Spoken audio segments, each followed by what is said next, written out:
అనగనగా ఒక రాజుకి 7 కొడుకులు.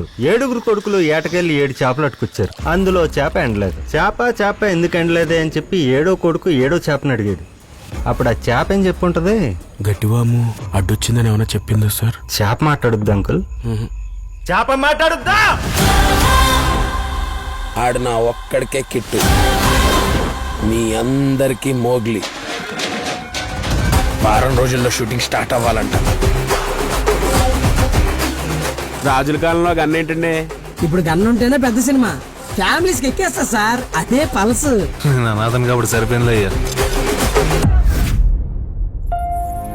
సార్ తను ఒక background dancer. She's deaf and mute.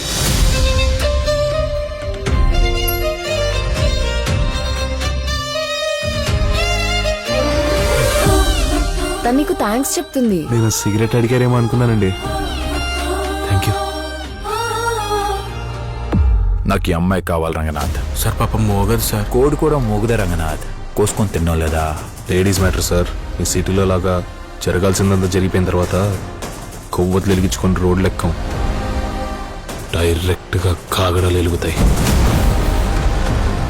మా ఎస్ఐ కూడా ఇంకో 40 రోజుల్లో ట్రాన్స్ఫర్ వెళ్ళిపోతున్నాడు. తర్వాత ఎవరొస్తారో ఏంటో.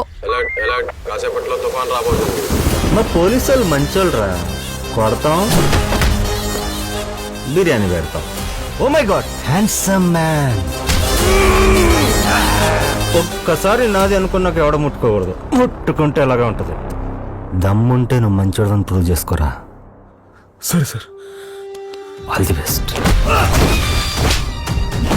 ఇంకా కొడితే చచ్చిపోతాడు సార్. అమ్మాయిని కాపాడుకోరా అంటే పోలీసు వాడిని కొట్టి పెద్ద హీరో అయిపోతాడంట. ఈడో పెద్ద ప్రభాస్. జాస్మిన్ ని కాపాడుకునే మోగ్లీగాడు హీరో అయితే, ఈ కిట్టు పైన తోమ కూడా వాళ్ళకుండా చూసుకున్న బంటిగాడు కూడా హీరోనే మాయా. తన ప్రేమ కోసం యుద్ధం చేస్తున్న ప్రతి ఓడు హీరోనే.